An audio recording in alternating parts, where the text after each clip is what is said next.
Welcome to Synchronicity. My guest this week is Adrienne Airhart. She's been on before. She's the coolest. One of my favorite people to follow on social media. She's authentic, right? So I've been saying in a lot of these readings that, if you see the color white in the tarot, it's representative of purity. But really what purity means is authenticity. And it's hard to find someone more authentic than Adrienne. And if you tune into her, you know what I mean. So that's fun. We talk about a ton of shit in this one. Divorce, ayahuasca, the divine feminine, sacred destruction, getting perspective, weed, all the stuff. It's amazing. Adrienne, just so you know, not just a cool person. She is a comedian. She is a cannabis professional. So you can see why we're friends. It's pretty obvious. And she has a new podcast coming out in a month called Glitchin. I wonder if we can get a home for that on MindPod. We'll see. This is easily one of my favorite conversations I've had recently. I actually came here to LA a couple of months ago and we were going to record something. And I referenced it at the beginning, which is why I'll bring it up here. Adrienne was not in a place to record a podcast and was like, Adrienne, we are not recording because we're going to wait until you're doing a lot better. And she's doing a lot better, guys. She's doing great. It's fucking amazing. So you're going to enjoy this episode. I know it. Let's talk about some other stuff that's going on. Guys, the Patreon, it's going well. Starting to put out these readings. I lied. I said I'd do one a month and I'm doing like 2-3 a month because it's fun. That's why we're doing it. I also want to be clear about something that is likely to happen later this year. I'm going to most likely ramp down the number of solo casts that I do for a variety of reasons. One is, listen, guys, I know I'm effective at speaking about this shit and making it easier and accessible. And I'm going to continue to do that until I need to. But I want to be very clear about something else. This is just one of the things I do. I don't really have grand aspirations to be a spiritual teacher or a life coach or someone who's writing books on this stuff. I'm going to continuously put out stuff that's helping me, and it's my true pleasure to share, but it's not going to be like this forever. So I just want to say, like, if you're into that, if you want to kind of get a little deeper into this, the best way to do that is the Patreon. That'll become clear over time, but that's genuinely, I just want to say that for everyone, and nothing's changing immediately. There's nothing weird going on. I just want to say, like, I've been here in Laurel Canyon making a ton of music, and as I've been doing that and kind of just like plumbing the depths of my soul, like, it's very clear to me that that's my main thing. It doesn't mean I won't do this other stuff. I have a lot of things I want to do in life, but if you kind of want the more in-depth, intimate stuff, the Patreon definitely is the place for you. Also, I've radically changed the way I've been doing readings over the past 3-4 weeks, especially. I've found that the shorter they are, the better they seem to be. Some of these hour ones, like, I'd be at the end and I'd just be like, it'd still be good stuff, but I'd be drained. So the main ones you can do now are 30-minute ones, and I also offer 10-minute ones, which usually end up being 15. So those are also much more affordable because they're shorter time. So if you want to go check those out, syncpodcast.com/readings. Like I said, I'm constantly experimenting with the prices to find the happy place between what you guys want and what's best for me. So I think I'm feeling pretty good about this, So I've experimented on Instagram doing these short ones, and it's just been a joy. So those are up and available. Now you don't have to complain about them being so expensive and unattainable. There's all sorts for all sorts of people. Okay. I think we're good. Oh, let's give a little tip before we go. So a lot of people have been asking, like, they'll do an imaginal act, they'll do this thing, and then they'll immediately negate it. They'll hear this little voice in their head say, that's not true. That's not going to happen. So I want to give a tip on how to deal with that. So whenever something comes up that feels like a problem or self-defeating talk or self-limiting, just say to yourself, how did I solve that problem? How did I do that? Or say, if you feel poor, just say, I'm rich. And you say, oh, I'm just lying to myself. This is nothing. This feels wrong.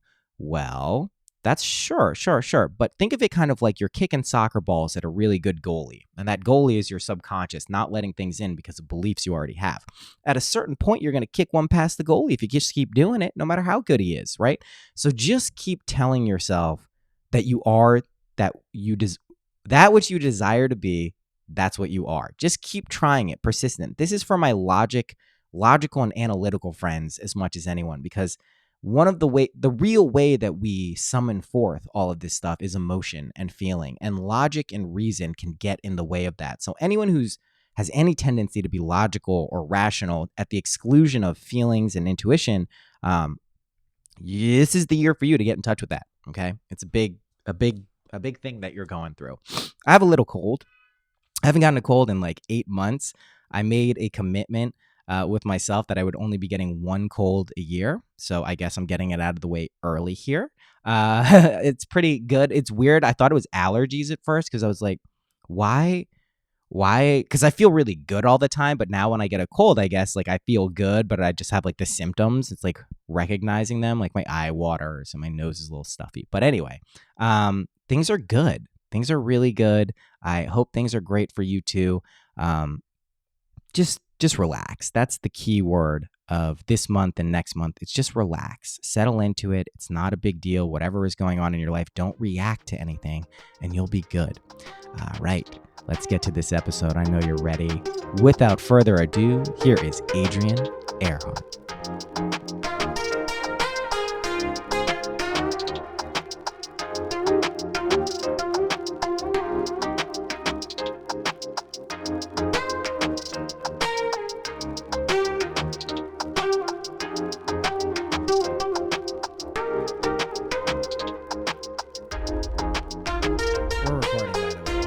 To put this out like that, I'm just letting you know this. Yeah, cool. That's actually the best way to start. But the dick was good. You know, isn't that kind of like half the battle? All that matters right now. Really? That's yeah. I mean, it is a time to feel good. If there's one thing I've learned, it's that. Newly single, all I care about is if the dick is good and if they're not mean. Come on. And if they're not mean. Yeah, not mean is also important. Yeah. Yeah. Mean is bad. Mean is bad. Well, it's optional too. You don't have to, you know? Yeah. I mean, I had mean a little bit in the last one and I was like, I don't think I want to tolerate this. I mean, the dick is good, but how good? Not that good. Adrienne, welcome to the podcast. Thank you. It's the best opening I've had. That's what he said. Yeah. That is what he said and meant it. So what's new with you since we last spoke 2, 3, 4 maybe years ago? 3 years ago. I don't even know. Something like that. I think on the podcast at least. We've spoken. I don't think I was married yet. And now you guys just about to get married. Yeah, and now I'm getting divorced. It's like nothing ever happened. Right? Little bookend. Oh, shit. Back to square one. So you probably learned a lot through that. I've seen your Twitter. I've seen your Instagram. Going through it. But it's good. You know, sometimes when people go through this stuff, it can be sad and scary. There's something about the way you're doing it that was like very authentic. And like, I know for you, that's probably foreign. You're like, yo, I just saw myself spazzing out and continue to see that. But trust me, I've seen a lot of spaz outs as you have online. People just, you know, sometimes they just flame out. It's a burnout. Yours is like a controlled burn. You may not see it like that, but it's good because like, you know, relationships ending however they end, in your case, relatively traumatic, and we can get as into it as you want to. Yeah. I'm an open book. Yeah. It's good obviously. For you. You follow me. Yeah. But you learn a lot. And you also just said something, and I don't want to lose it in the beginning here, that, you know, our last conversation, we definitely spoke about ayahuasca. Yeah. And I spoke to you and him separately, and it both had a profound impact on both of you. And I just did ayahuasca on Saturday for the first time. But you said you just discovered something about it, and I'm interested to hear what you've learned, since this is kind of like the thread that ties all this shit together, isn't it? Yeah. Psychedelics. Yeah. So I've done ayahuasca twice, and the first time was, I think, 2014. And then the second time was 2015. And Aristotle is my husband, almost ex-husband. And I'm just going to say his name. Sometimes I do a fake name on a podcast. I just don't have the energy. Also, like, it's not a complicated puzzle to put together. Right. Yeah. Google me. You'll find him. I did hide everything as much as I could on my socials, but you can find it still. And we did ayahuasca together. We did everything together for 8 years. And he was like across the tent from me. And this was a monumental session for us because I saw in my head the world ending, like lava, earth cracking apart. I don't know if you ever saw The Land Before Time. Yeah, of course. Yeah. Oh my God. When Littlefoot's watching like the world just like end. That's literally what I was seeing. And I felt this pressure in my hand. And I was like, someone's holding my hand right now. Do you know which hand? My left hand. Oh, yeah. And I could just feel it. And I remember like touching my hand and being like, okay, in real life, I don't have this. So this is like, I have to go back in. And every time I would open my eyes and I couldn't feel that pressure in my hand, I was like, I got to go back. And it was like the anxiety that comes, and it shows you all the things you did bad. And, you know, Mother Ayahuasca always talks to us differently each time. And then at the end of it, it was like the sun was coming out and I was looking at all this destruction and I could still feel this pressure in my hand. And I look down and I see it's a man's hand. And then I look up and it's Aristotle. Oh, shit. And he's not smiling or frowning or crying or anything. He's just looking at me. And I took it as the world ends and he's there for me no matter what. I totally get it now. And that's like why I decided to marry him. Like he said he saw something similar in his head, that like the world was ending and I was there. And he said the message he kept getting from Mother Ayahuasca was, you inverted the time. Was she's the one for you, Aristotle, and he's the one for me. Twin flame. And what I had a revelation of a couple days ago, I was just out loud talking to a guy I'm dating actually about why I decided to get married. And I was like, it was ayahuasca, blah, blah, blah. And I was like, and then I realized the hand holding was, the pressure was holding me back. Yeah. And the world ending was the result. And he was watching it happen to me, knowing that he was causing that to me and wanting to let go of me. And I see it now. I see that. Yeah. And I wanted to see it the other way, and I chose to read it that way.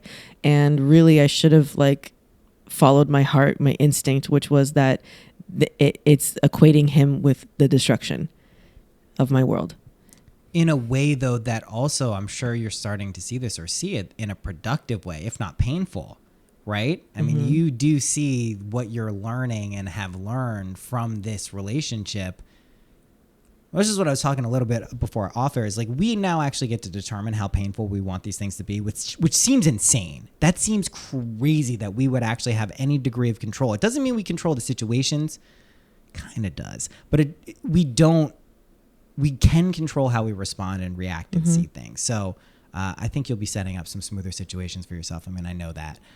But yeah, your world did get blown up. So did his, right? Both ways.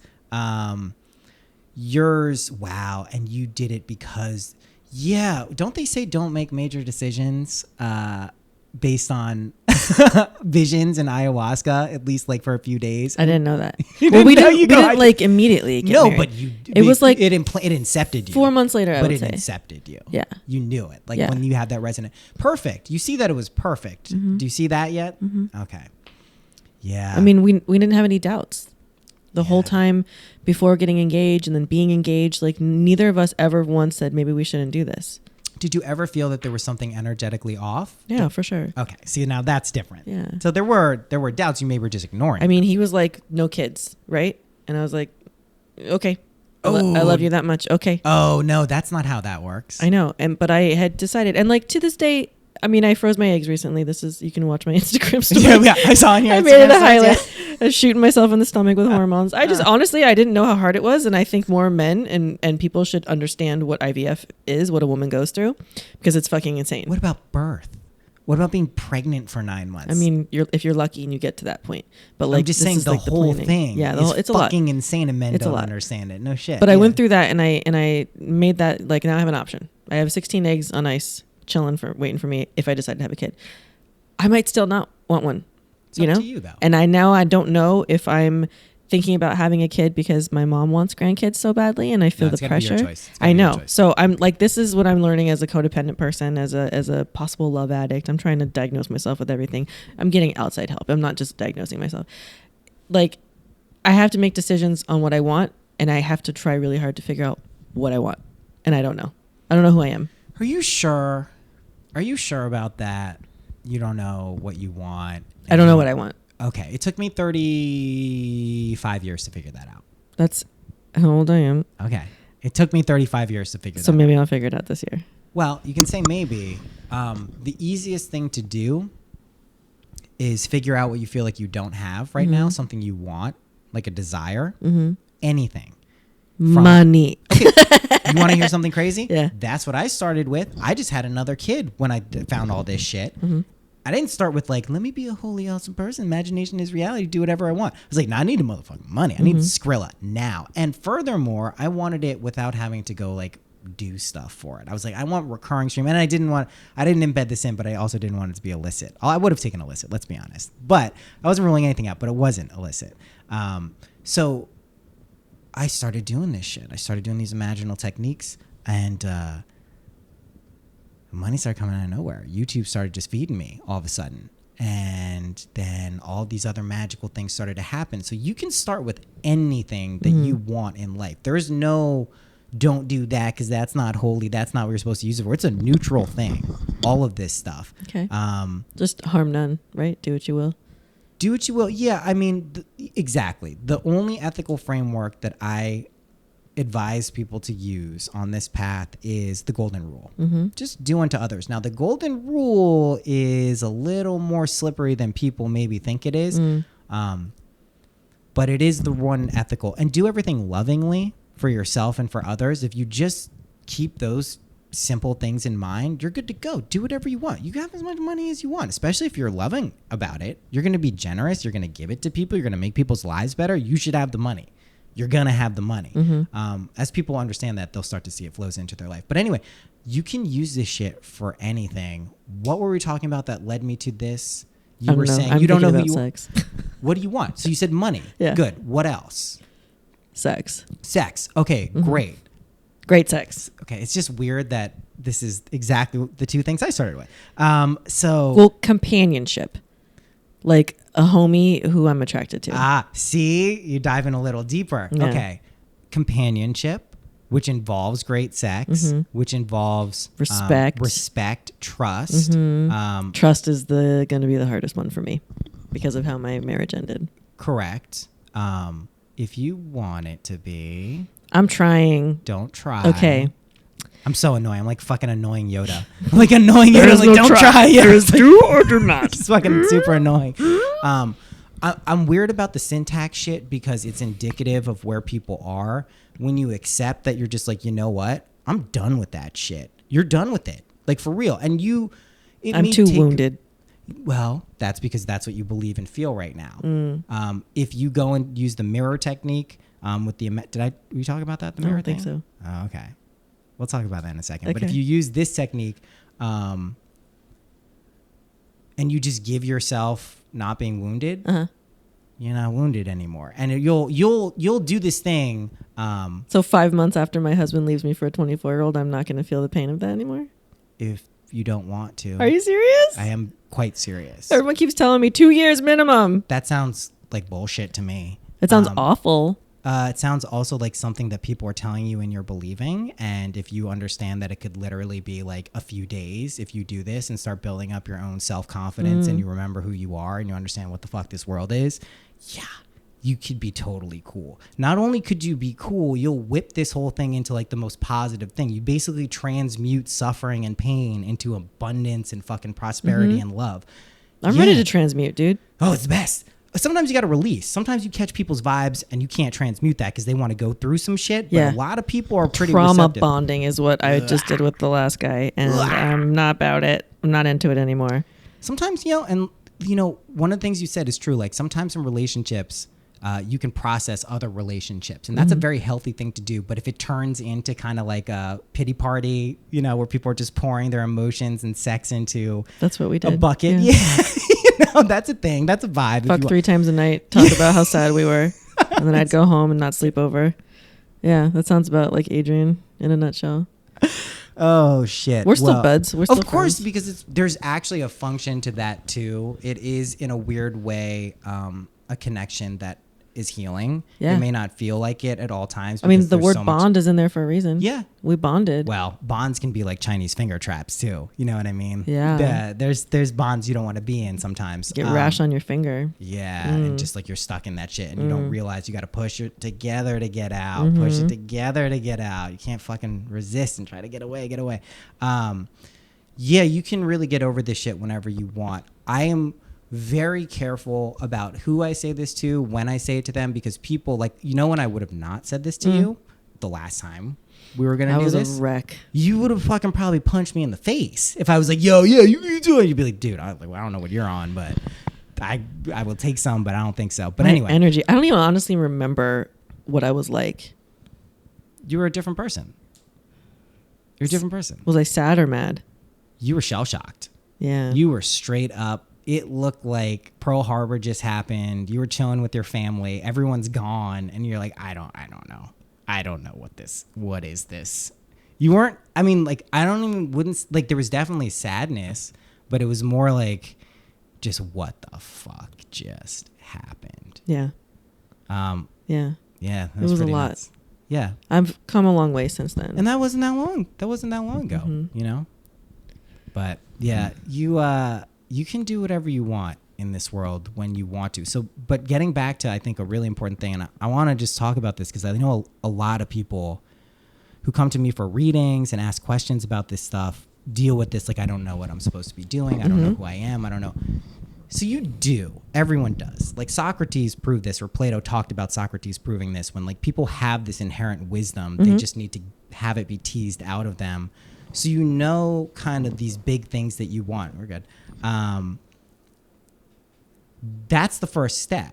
Then you use the tech. Did I tell you any of these techniques yet? I don't know. Oh, okay. I don't think so. Okay. All right. Let's just do remedial techniques. Oh, remedial. It's super remedial English for Adrienne. You're going to love it. Everyone needs remedial until you come and you're like, yo, I'm in charge of everything and I fucking know it. No, I'm gifted. Right. Yeah, exactly.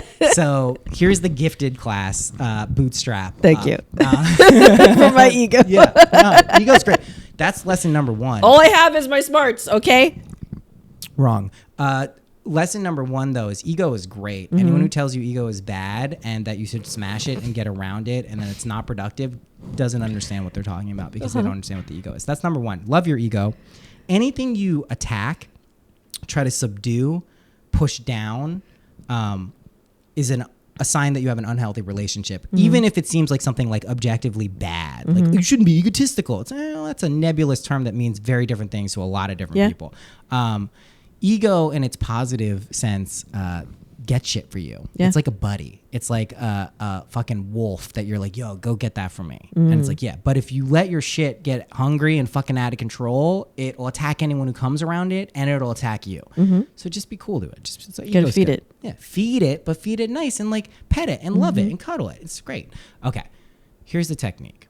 You now have 2 things that you want, right? Money and a relationship. We won't qualify that too much, but there's some aspects there that you identified. Okay. We're going to use 2 different techniques for each of those. We'll use for the money, the imaginal. You're helping me figure shit out here. This is great. For the imaginal technique, the first one that I started talking about, we'll use for this. Okay. Here's what you do. Money. You know what you want now. It's a desire. As you're going to sleep tonight or any night, you don't even have to be asleep. I like to smoke weed for this. You can do it in real life. Real life. Oh my God. You can do it in this waking life if you want. But as you're going to sleep, you're going to find this liminal boundary between going to sleep and being asleep, right? Little twilight sleep area. It's a little... I hate that area. Oh, no. You're going to love fall. it. Oh, yeah, you do. Oh, you're not actually falling. Everything's rising up. Yeah, it feels like falling, but it feels like falling, but you're ascending. Okay. You're like the fun dad that takes me away on the weekend and it's like everything you know is wrong. Yeah, it's kind of everything your mother told you is wrong. Yeah, that's kind of like, yeah, that's what my dad did a little bit. So basically, in that space, you're going to be relaxed. It's referred to as a state akin to sleep, but it's a relaxed attention. Not some holy state. You can be drunk. You can be high. You can be on anything. There's no like pure holy state to be in. It's just that state, relaxed attention. You're going to construct a scene in your imagination. Can you visualize in your mind's eye? Can you do that? Yeah. I asked because some people can't. I found this out when talking about it. Yeah, okay. I was like, they're like, I can't do that. Like I only can hear it. I'm like, whoa. So there's other ways to get around it. Anyway, if you can imagine, wonderful. Okay. You're going to construct a scene about 5 seconds long or shorter. It's going to have as much sensory vividness as this world. All the senses that you can build in, great. And it's going to imply that which you want, your wish, your desire has already happened. So if it's money, it's not going to be how you're going to get the money. It's not going to be the things you did. It's going to be either the money in your bank account or a conversation with a friend being like, oh my God, right? It's going to be from within your own perspective. You're not watching a movie of yourself. You're watching it from within your own perspective. And the most important thing is you're going to feel how you would actually feel if it were true. Okay? 5 seconds, short, repeat the scene. In this state, that state that where you're falling. I mean, if you're falling, you don't even understand how quickly this is going to work. This is great. Keep doing this, okay? Don't do anything else the first few times to make what you desire happen. Don't take any extra steps. This is very important, especially for you. The reason is what will happen is that scene you imagined and felt and accepted, you'll probably drift off to sleep, all good. You'll notice your consciousness starts to change. Things you used to react to will seem a little bit different. If it's money, if you lose a lot of money or like you had a big expense, it won't bother you. You'll be like, no big deal. Like, weird. That's weird. Usually I freak out if I have to. Like, I just recently lost like close to $1,000. And normally I'd be like, what the fuck? And like, I can't really afford to lose $1,000. But I'm watching myself be like, this is fine. I'm like, I'm either totally crazy. And then as I do that, more money starts coming. So anyway, the point is this. You're going to construct this scene. Things are going to change. And then whatever you use that technique for, and the feeling is the whole thing. You have to feel how you would feel. So I'm going to give you an example also of how this would look practically. Let's say you worked a 9 to 5 and you wanted a promotion. Okay. So the technique you would use, the practical employment of this would be in your mind's eye, you construct a scene as you're going to sleep of someone shaking your hand at the office or someone giving you a hug saying, congratulations on the promotion. Replay that 5 seconds, 5 seconds. If your mind starts to wander, snap it back to that. Start to expand this theme, snap it back to that. Just do that until you go to sleep. What happens is you eventually walk into these scenes and you walk into them with enough matching up that you're like, what the fuck? Like, this is not how things are supposed to work. The first 3-4 times this happened to me, I was like still doubting it. I'm still like, okay, nah, like this is something going on. But 5th time, I'm like, oh, fuck. Oh, shit. This world is not what I thought it was. This is not how things are supposed to work. So that's technique number 1. Use that one for money at first. Then use it for states of consciousness. Use it for fearlessness, unconditional love, security, safety, harmony, balance, equanimity, clarity. Start using it for that. What do I use for orgasms? Okay, so orgasms are easy. Oh, my God, orgasms are so easy. You don't even know. I know this. You're right. I don't. They're very hard. Oh no. Especially on Prozac. No. Okay. Well, maybe that. I don't know about that, but Prozac you can figure out with these techniques because, I'm gonna get off of it. Don't worry. It's whatever you want. I don't encourage people to do or don't do things that they don't want to do. Yeah. Orgasms. All I can tell you is when I started using this stuff, I started, recognizing that by saying I am and putting any state after that or anything, that it seemed to actually come true pretty quickly. So I started putting things down like I'm amazing at sex. Like lo and behold, not many days after that, my sex life got incredible. Like to the point where I'm like, what the fuck just happened? Not just the connection and the actual sex, my stamina, shit was happening. I don't want to get too explicit here, but like really like 10 minutes later, no problem, lasting hours, like multiple orgasms for a guy. I'm like, what is this? So that shit's child's play, really. Are you sure you were awake? What do you mean? I'm sure I was awake. I was definitely awake. I was definitely awake. It's a real thing. Yeah. Yeah. I've had that recently too. It's fucking awesome. It's crazy. Yeah. It's a more common thing now as people kind of wake up to who they actually are. Because who wouldn't want that in a sex life? That's what you want. It works for literally everything. Now, I'll give you the second technique. This is a good episode because I've never talked about them together. The mirror technique. I found this out a few weeks ago, and it radically changed my life. That imaginal stuff works, but we still have a tendency to maybe react if it doesn't happen quick enough. Like if you imagine money and then it doesn't come in like the time frame you wanted, you interpose yourself into it, and then that is reflected back to you. That's because this world is a time delayed mirror. Like if we look at the mirror there, easy to understand. There's a boundary around it. It refracts back light. If we stand in front of it, we see our reflection. If we move out of it, we're no longer there. Super easy to understand. This world, also a mirror. The boundary is sleep and altered states of consciousness, but it's time delayed. So this makes no sense to us. We're like, no, this is real. This is what are you talking about? There's no mirror. This is actually a real place. But it is. And it's energetically. And the way to think of that is your consciousness, your sense of I am, who you are, your imagination, that's like liquid, golden liquid light. It's golden liquid light. This world is crystallized liquid light. It's hardened into something. But before it gets hardened, it's liquid. And we basically let it outpicture into this reality. Okay. The way we prove this to ourselves, that this is a time-delayed mirror, is like this. And let's go over the underpinnings of how this works. Okay. So let's use money as an example again. If I look at my bank account and there's only a few $100s in it, and I go, I'm wealthy. I know how imagination creates reality. I have hundreds of thousands of dollars in my bank account. Immediately, my sensory input says, you're fucking insane. Like, you're actually a crazy person. You need to watch out. You're not good. Furthermore, if I use the imaginal technique I just gave you to do it, and I'm pretty sure I'm feeling it. My consciousness is changing. Money start to flow in. All this stuff. But if I react to it, and I start to believe, oh, maybe it doesn't work like that. Maybe, it's back to scientific materialism, logical, analytical, boom, boom, boom. This is where the time-delayed mirror comes into play. That energetic reaction is reflected back to us sooner than the previous imagined state. So there's a way to circumvent this. I'm just giving you kind of something I've noticed as people experiment with these techniques. Another weird thing can happen if you use that imaginal technique. The opposite can happen and people freak the fuck out. Like their world starts to collapse and they're like, what the fuck? I'm like, what did you think was going to happen? You think you're going to be the same person with a whole new life? And no, that's not how it works. But to mitigate even that, you use this technique.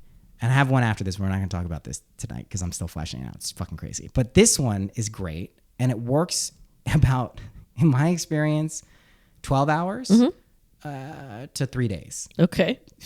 Yeah. Don't use it lightly because it's fucking potent. Okay. In your mind's eye, the same imagination thing, from your own perspective, you're going to imagine yourself in front of a mirror. Okay. And in the mirror, anything you want, you're going to give to yourself in that mirror. This is the way to use it for a relationship. If you want a partner who's unconditionally loving, you give yourself unconditional love. If you want a partner who's hilarious, you give yourself being hilarious. If you want a partner who's unconditionally accepting, you give yourself in the mirror. You're watching yourself. You're giving yourself these qualities. You're feeling the qualities in the mirror. Each thing, 5-10 seconds. No, it does not have to be this whole long fucking rigmarole. Just give yourself whatever. That's it. You're done. A minute, you could work through like as many things, money. I caution against people. I caution against putting people in the mirror until you're very sure energetically that's a match and going to be harmonious and productive in the ways that you want it to be. The reason is sometimes we can get fixated on a person and the qualities that we're picking up sensorily in this world and energetically here. And there's something we can imagine that's actually what we're supposed to experience. So just give yourself the qualities at first. Don't put people in the mirror. I do recommend that for now. Later you can do it when it's more clear why. But anyway, here's how this works. This world is like base level, lower deck reality. Okay. It's just baseline. The imaginal realm, that first technique I give you, is a higher dimensional reality than this world. It's like dream space, astral space. The mirror world, you in the mirror, is a higher dimensional reality than that world. You're creating an abstraction of an abstraction, right? Okay. For some reason, we don't have a hard time at all accepting the gifts in the mirror. Like, we just accept them. We're just like, whatever, this is even me. Whatever, I'll just give myself unconditional love in this mirror world. No big deal. Here's what really happens. You're not attached to the outcome. This is a fun game. It's playful. It's not a big deal. You're giving yourself in a mirror. That reality cascades down into the imaginal realm, which then cascades down into this realm. So this shit that it feels like it's not really that big of a deal, when you do it for real, it happens real fucking fast and in ways that are unpredictable. You cannot imagine the means. You can't imagine the ways that it happens. That's impossible as far as I can tell. Nor would you want to. That would suck. For everything, for literally everything. Now, if people are like, hey, well, what if we all use this for $1 million? Here's what would happen. Unlikely everyone would get their $1 million. What would happen is a large subset of people would have the abundance that they imagined $1 million would buy them come into their lives. A large portion would have the exact opposite happen temporarily, probably react to it and not get it. And then a portion of them would realize that they never wanted the money in the first place. They wanted something else completely different, get shown that pretty quickly, and then go that. Because no one really wants $1 million as a thing. It's just paper. It's a value. It's a number. They want the things associated with it: security, comfort, stability. So if you just start with those things, you'd be surprised how you're also allowed to have the money. Yeah. You're also allowed to have the things that validate that. These two techniques, the only time they don't work is when people don't try them. That's it. Okay. Fucking. I'll try anything, dude. You're at the point. I'm single. I'll try anything once. It's a bold statement. But yeah, basically that shit works for everything. Like for everything in life. Use wisely, because you pull the ripcord on some of these big dreams, on some of these big things. When you start to understand what this is, you surf those big waves. You want to make sure you're comfortable up there. Strong core. Make sure your core is strong. Exactly. Because if not, it's cool to get knocked off a 6-foot wave, a 10-foot wave, even a 15-foot, 20-foot wave. When you're on like 1,000-foot wave, you don't want to get knocked off that shit. You know, it's cool to get knocked off to learn at smaller things, but you can't drown either. You don't drown in this shit. You just fucking feels like drowning. So you don't want to get knocked off. Yeah, it's the best. So use that for your money and relationship stuff. I'll use it. What else you got going on? What else do I have going on? I'm lovesick. What else is new? Work. I'm trying to figure out what I want to do with my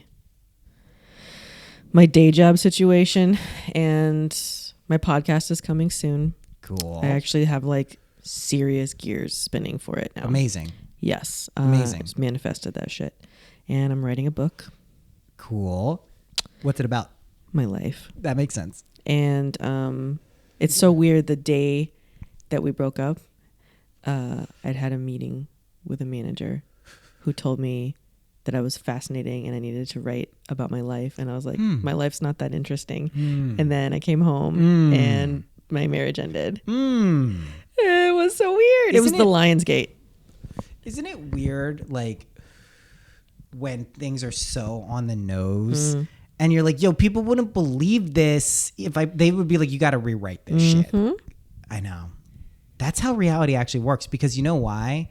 It's funny and it has a sense of humor because we have a sense of humor. Now, just to be clear, that's not how it works for everyone. Sometimes those marriages just come out, they're not linked directly to like, hey, life story. This is what you're supposed to do. Right? Yeah. But you seem to be pretty kind to yourself, which leads me to believe you're not going to have trouble.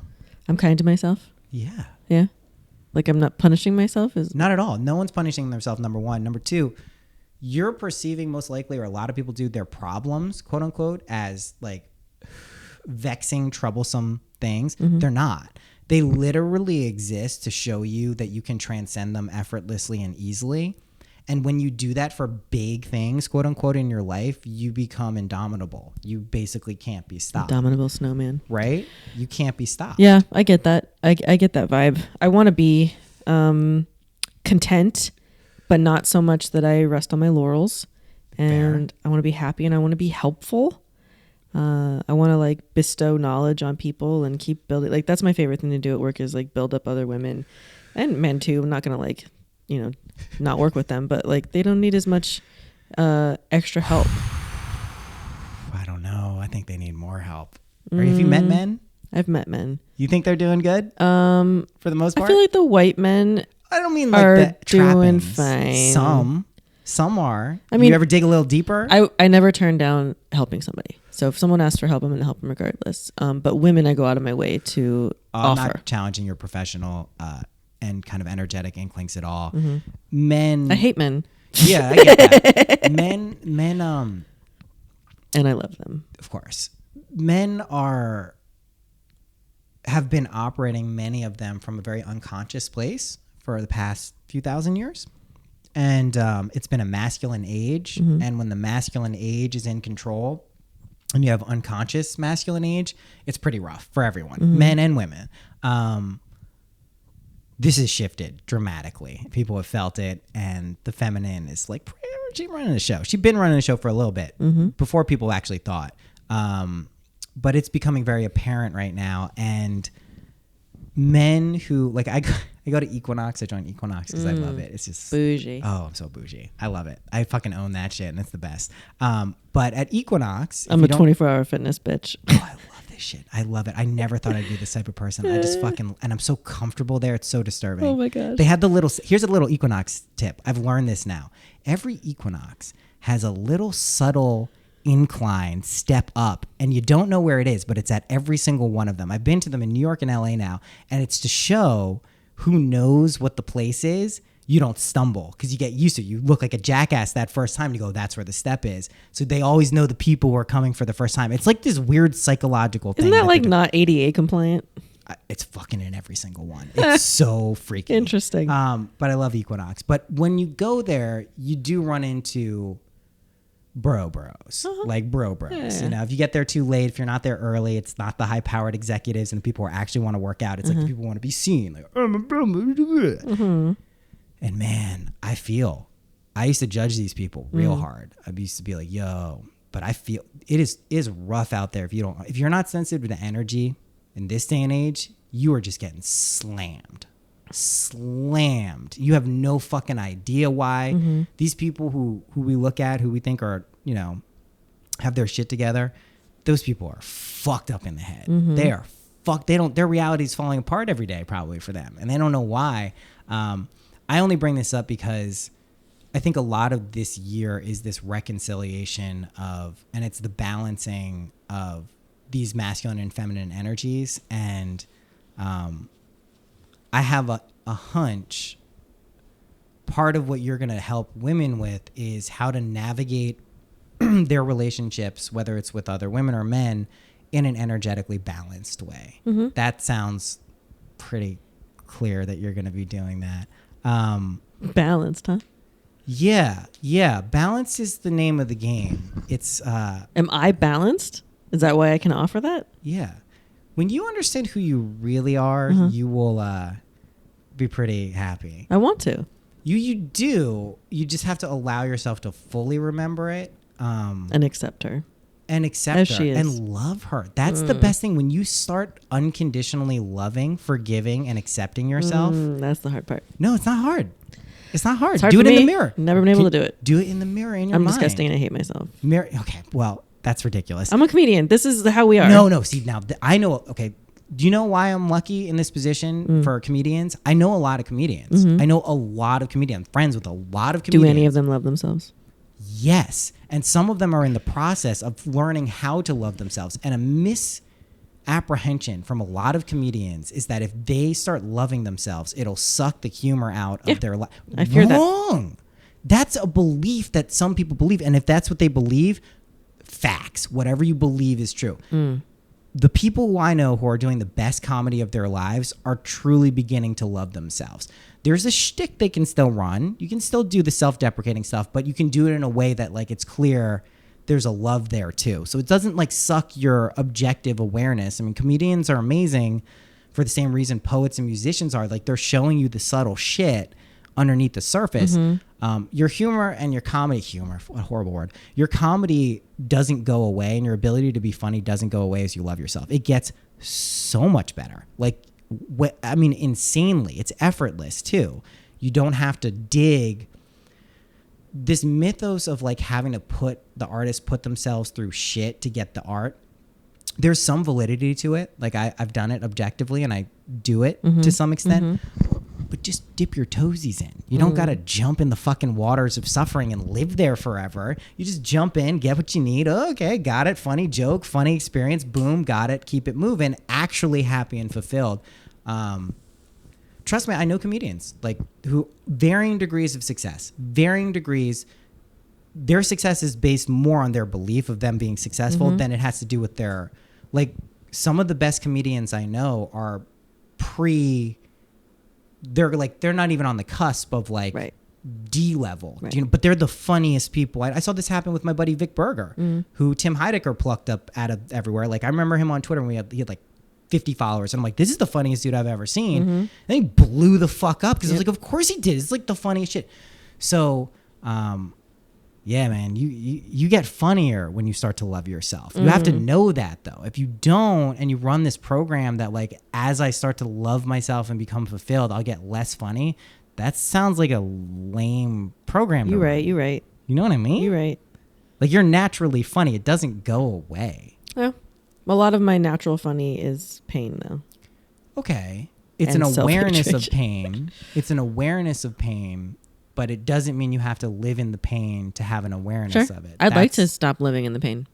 Good. That's the first step. Just I'd say like to you're come out ready, of and it. then it happens. You say, I'm ready to not do that, and then boom. I'm ready. I'm wet. Boom. Yeah. Boom. That's what it is. Just get super wet for change. I'm wet for change. That's what it is. Wet That's for what Hillary being should have fulfilled. run on. Yeah. Wet for change. Well, politics. What's Mm. good? Did you watch any of this shit? Nah, dude. I don't have the brain space for that right this minute. Isn't it nice? I'll catch up this weekend. I will. What is there to catch up on? I have a lot going on right now. I feel you. I tuned in for about 5 minutes last night, and I'm like, yeah, I'm good. I'm good. My smart friends who I like and respect, they keep telling me Bernie. I was a Yang Gang guy just because I like the novelty of it. I'm still undecided. I don't give a shit.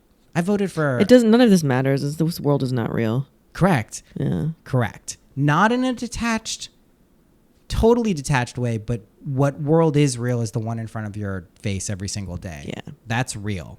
Yeah. And prove to yourself that you can stabilize that. And then if you want to be one of those people who goes and changes the broader thing because you're into it and you love doing that, by all means. There's nothing wrong with that either. Yep. Yeah. Yeah. It's a lot. I'm working on myself in every way that I can right now. I was pushing myself too hard. I Burnout. tore something in my hip. Yeah, I have to go to physical therapy now. But I did ballet for 20 years and then like started running because I had a really hyper dog that I just recently rehomed. And I was getting up every morning at 6 a.m. and running him. And like the weather changed. It got cold. I wasn't really stretching. I was sleepy and like I fucking tore my shit and I'm suffering What'd now. you tear? They think it's labral. But did they look at it and say for sure it is? No, I haven't gotten an MRI yet. Let me tell you a little story. All Okay. right. You can take this for what it's worth. This Okay. is true. So my wife, after she gave birth, had excruciating hip pain. Uh-huh. Excruciating to the point where she couldn't really walk anymore. Fuck. Okay? You're going to like the end of the story, okay? This is about the same time I started getting into this imagination shit, right? And I'm like, oh, this is, I'm telling her all of these things about imagination. She goes to a physical therapist. They tell her from that meeting 2 months, they think it's this, this, this, and this, all of these things, blah, blah, blah, blah, blah. I said, listen. She was devastated. She was like, oh my God, I can't believe I have to do all this stuff. I said, Alexis, I've been experiencing some weird shit. You've been objectively watching a lot of weird shit. Also specifically related to my health. Like I don't get sick anymore. And I'm around toddlers and shit. I don't get sick. It's weird. And I know why.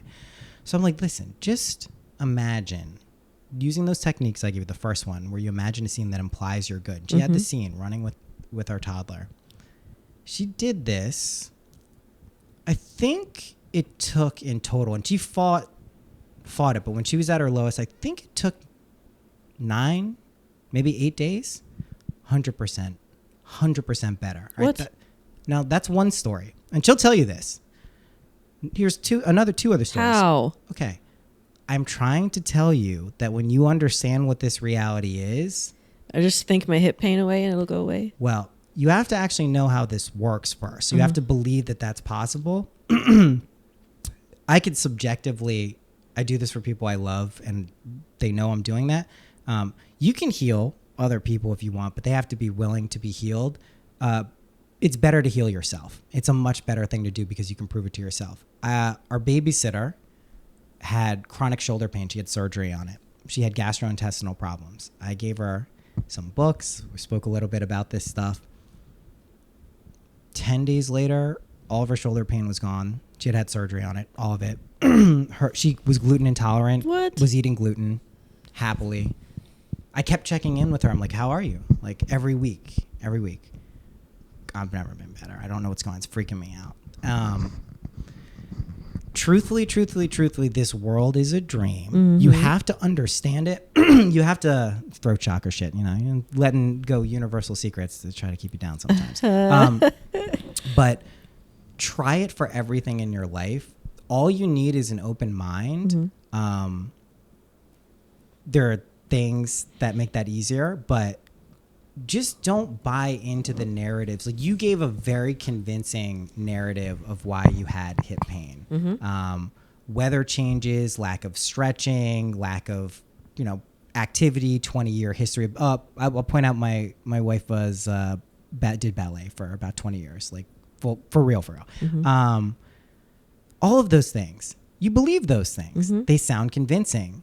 When you know they're just narratives and stories that you're making up and obliterate them as actual reasons and get to the root level, which is your belief creates this stuff, and you start accepting that, whether it's a technique or just effortlessly, watch what happens in your life. Okay. Just watch what happens. Now, I'm not saying your life gets utopian. You still deal with changes. Like one of the first things that happened to me, it sounds like you already did this in reverse order, is my kid got very sick, my 2-month-old, like very, very sick, in the hospital sick.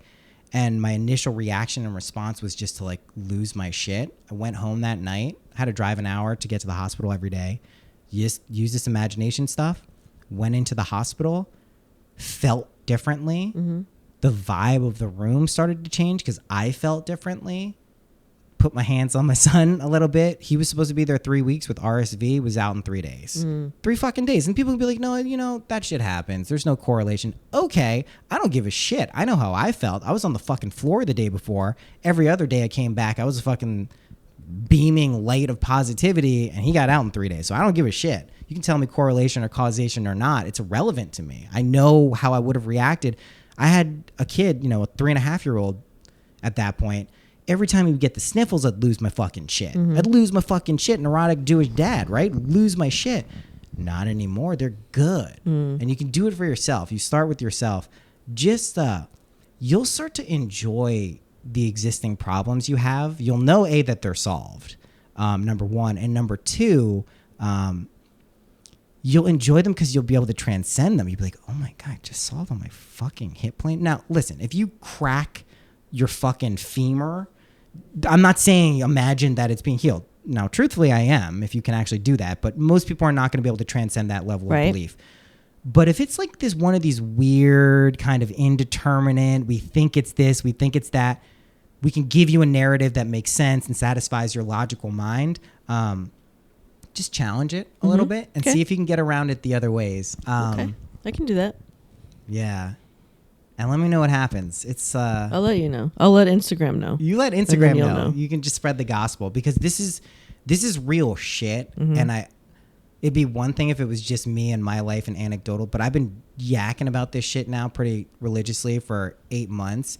And man, the shit people send me, like, you don't even like, it's the craziest shit that I couldn't even imagine. Mm-hmm. Not just like physical, but just like deep fucking shit that's just effortlessly, the next day they did this shit and it's all changed. And they'll email me months after that being like, it's staying, what do I do, am I allowed to feel this good? I'm like, yeah, you are. Like, this is actually the point of being alive. It's not to go through all this shit. That's just a test for you to transcend those things.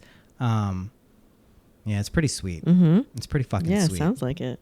You're gonna love it. Yeah, I mean, you're doing it. You don't end up here without being open to this shit. Sure. I'm open. Oh yeah. I'm open as fuck. Yeah, you get fucking blasted down to your fucking core and those people start being pretty open. Yeah. I feel you. I want to get blasted down again. Yeah, man. Yeah. Like, I think I will when I get off these SSRIs. I think that the real Adrienne will come back and I'll have to kind of deal with some grief in a different way. because I could not function. I had to get on something. Nothing wrong with I that. could not function, but I don't want to be on pills forever. You'll have a natural SSRI. You'll have a natural mood stabilizer for yourself. I was on lithium for 5 years. I was diagnosed as bipolar for 5 years. I knew I wasn't, but I took it. I have OCD. Yeah, I mean, everyone has what they think they have until they realize. I have it really under control these days. It doesn't run my life the way it used to. I just decided I wasn't going to let it. There can be a point if you allow it. And OCD is a very specific energetic manifestation. You can just get rid of it if you want at some point. You can just be done with it. Pretty much am. I mean, there's some things that I'm struggling with, the counting and the tapping and like some twitches that I have. But like as far as the perfectionism, I'm able to like let things go. The psychedelics definitely help with that. And sometimes I intentionally let my room be messy just to test myself. This is what I've been doing lately. This is, you know what? This is the biggest thing in my life right now. I just realized I'm putting the silencer on my own triggers.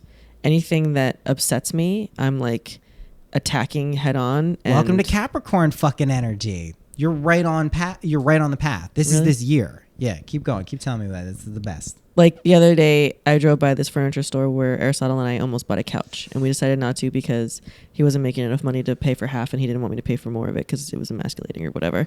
And I haven't gone to that place since. It's been like 8 months. And I was driving by the other day, and that morning, I was in my new room in my new apartment with my roommate, which is huge. And the guy that I'm sleeping with was picking his clothes up off the floor in a part of my room, and I was like, I should put a chair there. And you can like put your stuff on it. And he was like, yeah, that'd be cool. Put my shoes on and shit. And I was like, yeah. So I'm driving this morning, and then I saw the furniture store, and I just like pulled in. I walked around the store for 10 minutes, openly weeping. The guy was far enough away. I was processing. He wasn't. I would cry in Home Depot all the time too. But processing. Yeah, processing. And I like stopped in front of this chair, and it matched my room, and it was the vibe, and it was not that expensive. And I was just like, hey man, I want to buy this chair. And like this, so this woman comes in, walks around for 10 minutes crying, I'm sure he knew, but like trying to hide it, stops and says, I want to buy this. And then he was like, wow, you know what you want, huh? And I said, maybe, I don't know. Can you carry it to my car for me? I have a hurt hip. Holy shit. So I bought the chair, and I showed up at work, and I told my friend, I was like, I bought a chair. It's in my car. She was like, great. That's awesome. Holy shit. I'm nesting. So it's like shit like that I'm, and not just Aristotle things. Like my stepdad was one of my abusers, probably the worst abuser. And my sister inherited a bunch of his shit when he died, because that's her dad.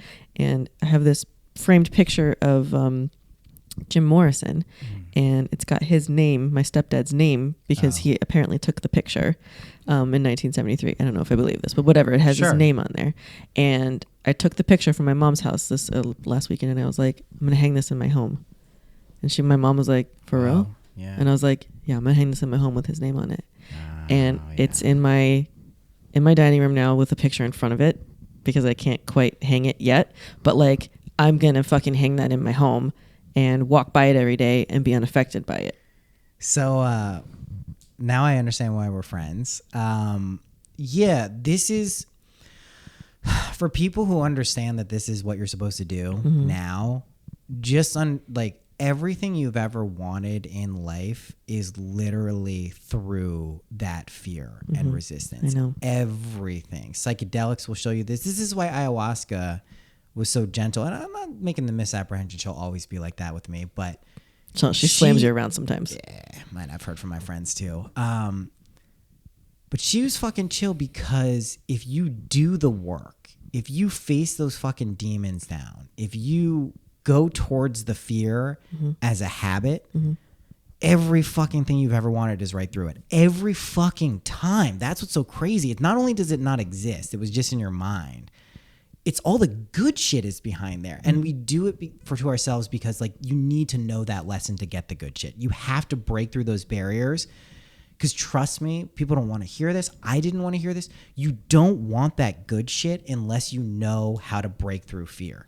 You don't want it. It'll probably fuck your life up because you will misapprehend that this is something that gave you these qualities, gave you the confidence, whatever it is. And you do it beforehand, and that's why you get it. So you blast through your fears. Sometimes they take longer than others. For sure. There's no denying that. I will say, also a choice.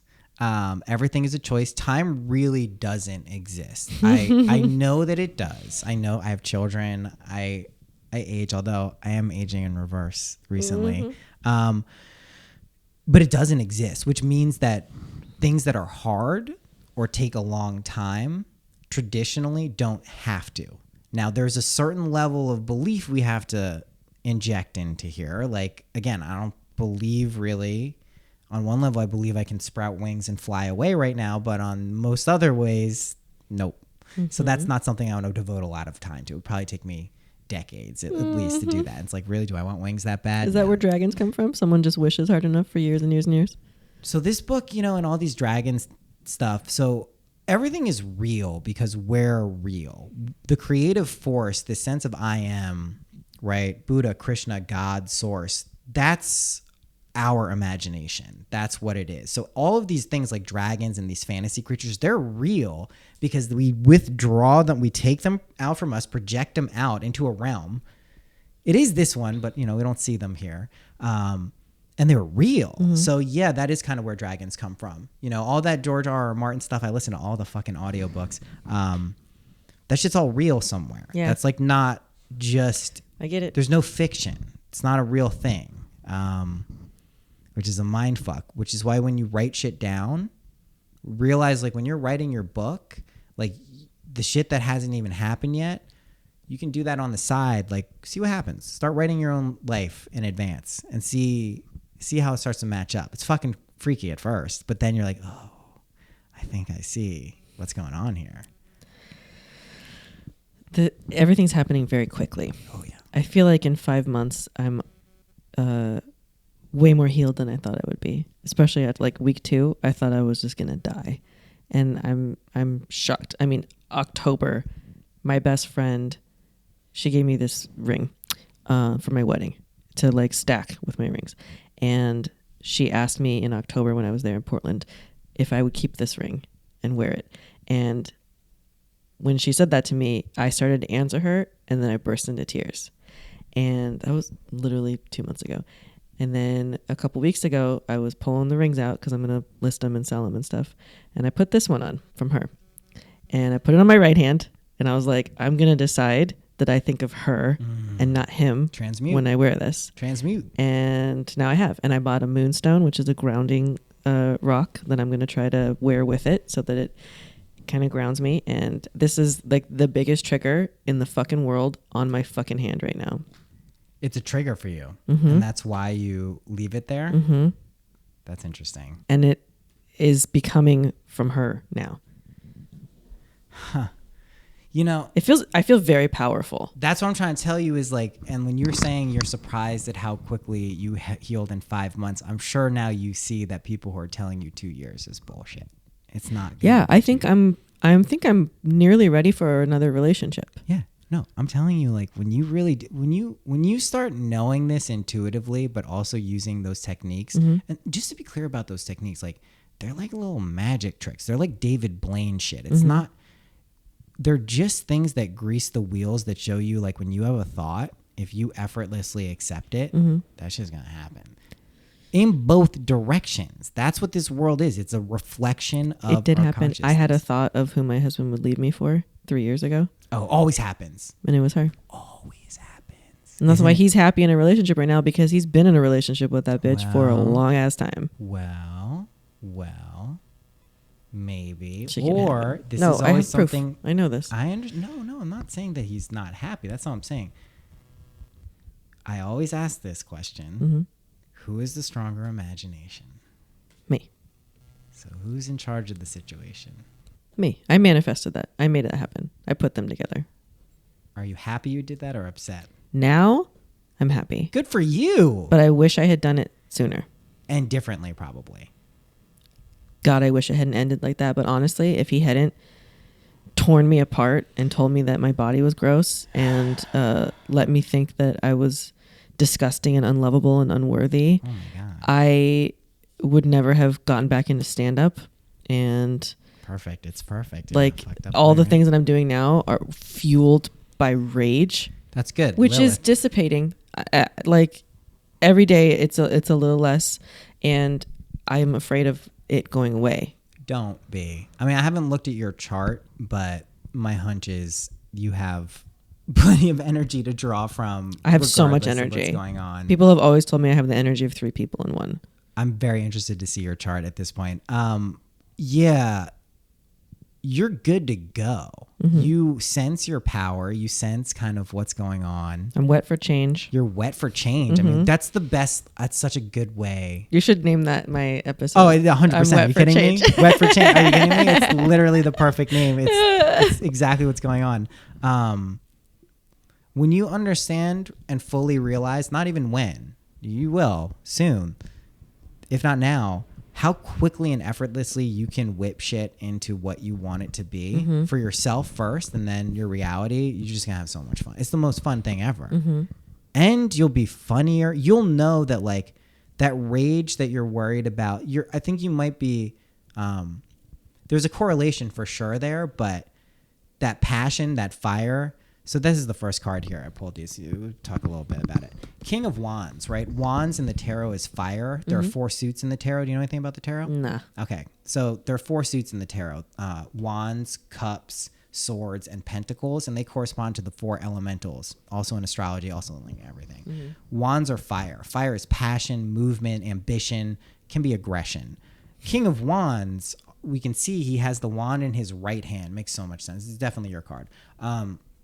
Wand in the right hand. Right hand is the hand of logic, rationality, fixed to the ground. Wands are passion, right? So this is your passion is very logical and analytical, but he's the king of wands. We also see the Ouroboros and the lion, Leo the lion here, and Ouroboros here, infinity symbols. Yeah, right? Salamanders, fire signs, red. So color in this That's my favorite color. Yeah, of course, right? So red is passion. Green is growth. So your contact with the world is a platform of growth. Like this is what you're doing. This is your contact with the world. It's a growth mindset. You have the cape, right? The yellow cape. The yellow cape is creativity, and that's what you wear comfortably. But you also, again, have the green around here, around your chest, growth minded, and golden crown on the top, creativity, really just like fueling everything. King of Wands is gazing out over his kingdom, his world, your world, and harnessing his passion in a logical and analytical way, but also understanding with his left hand resting comfortably and at ease that his intuition is really what's doing all the magic. Comfortably just letting it do it. And that's the analogy for the imagination. Your resistance here is this. There's definitely some questions about whether this is possible for you. 10 of Cups for people listening. Family? Yeah, I mean, it's family, but it's really, this is balance. It's a completion cycle with a 10. It's harmony. It's pretty obvious. There's a literal house on the hill. It doesn't have to be the platonic family or, the nuclear family, easy for me to say. But it does have to do with an internal sense of balance, healing the inner children as well for yourself. That's what I'm working on. Yeah. So that's what you're working on. You can flip ski whenever you want it to. You just do that revision stuff we were talking about. Super easy. Take a minute in your future before you cross the stream to check in with your emotions. Your emotions and your feelings are quite literally what summon forth your reality. That's what happens. Your knowingness and your emotions are like the 2 levers that you pull. Just balance. Check in with yourself. Take a beat before you move forward. If you have any doubt about what you're supposed to be doing, get into nature. Do whatever you need to do. I've been avoiding her. I don't know why. It's everywhere here. There's so many things around here. I moved to East Hollywood, and I don't have like grass under my feet anymore or trees. So many things around here. I know, but like I've been so wrapped up in trying to stay busy and trying to do all this shit and trying to fuck all the time. It's like, okay. Here's what you need to do. I gotta chill. I need to go to the Take beach. A day off. Yes, now you're getting it. Look, where's this guy? On the beach. Right. Maybe a river or something. Oh yeah. All right. So Water. This thing started happening to me where I'm listening to this book, this channeled book, and it's like opening up to your intuitive gifts. All right. So I can literally, this is going to sound a little weird. I can feel your pain in your heart right now. It's fine. It's going to be okay. Like, just know that it is totally fine. It's a necessary, like, it's like a purge that's going on. One of the functions of a broken heart is it allows light into the cracks and it strengthens it and reveals the actual heart. You can let this go whenever you want. You don't have, and there's nothing wrong with holding on to it too. Don't judge yourself for that. Oh man, I didn't think this was going to be true. If you go deep with this shit, it gets fucking weird. Is all I'll say. Like, these gifts will start popping up. And you kind of just got to be cool. I believe it. With magic, stuff happens around you. Remember the last time we were hanging out, I was dating that guy, and I turned to you and I said, I don't think he even likes me. Yeah, and then my iWatch flicked, and it was him saying, hey, what's going on? What you doing tonight? Yeah, I do. And I was like, damn, I guess he likes me. So you're good, though. Like, yeah, definitely get into nature. Relax. Mm-hmm. Oh, I'm not good at that. Your tendency to do stuff is not helping you. I have not relaxed since like 1989. But you can. I don't know that. No. You can. Uh-huh. You probably feel relaxed after sex. Yes. Okay. And watching Great British Bake Off. Oh, I mean, who doesn't love that? Also, can we talk Broadway. about how someone chose the name Paul Hollywood? I know. That's his birth name. Sure. I know that it is, but like someone down the line was like, you know what? Hollywood. Like, there's no way that organically is like a give. No one's name is Hollywood, right? Well, someone who was murdered, her name was Hollywood. That's where the name has come from. It was It's just weird that his name woman. is Paul Hollywood. I know. He's like classy Guy Fieri, basically. The guy that I'm fucking, we've been watching Great British Bake Off that's good together for a shit. while. And the other day he was like, he wanted to have sex again, and it was bread week. And I was literally sitting at the edge of the bed, just like enthralled in bread week. And he was like, hey, and he was like, you know what? You want to still watch it? And so he just hit it from the back while I watched Bread Week. It was the best thing ever.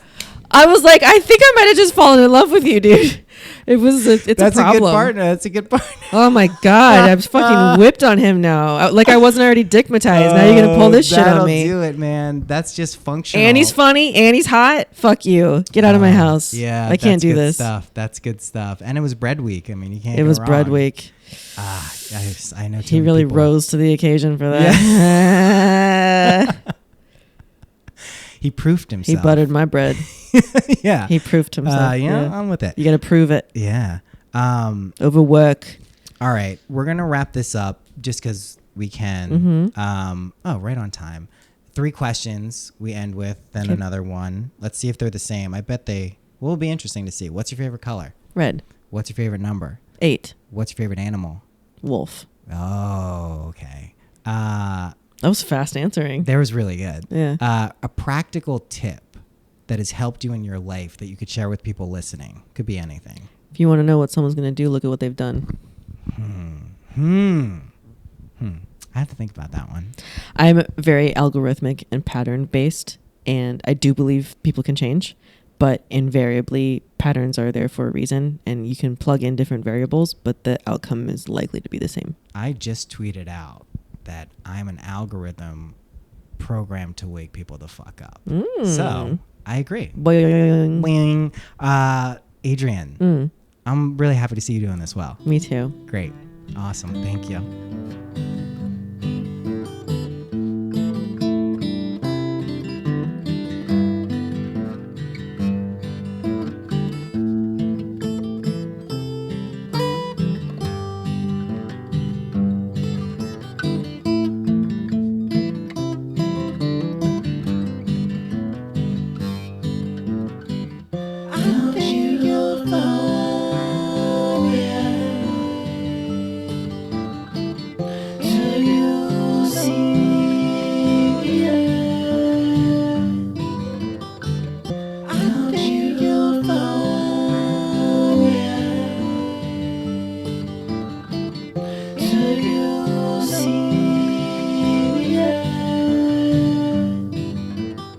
Thanks for listening to that episode. A reminder, you can go check out Adrienne at craydrian.com,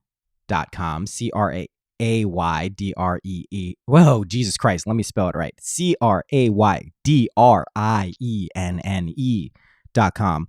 Cannabis professional, comedian. Go check her out. She's the fucking coolest. I'm sure we'll be hanging again soon. That's it. Rate and review this podcast. You know what to do. There are surveys all over the place. Join the email list, Patreon, all this stuff. Stay connected. Shit's getting fucking crazy in 2020 and beyond. You're going to want to be connected if you like this shit. All right. That's it. And I will see you next week. Bye-bye. Oh, and happy imagining, of course. Bye-bye.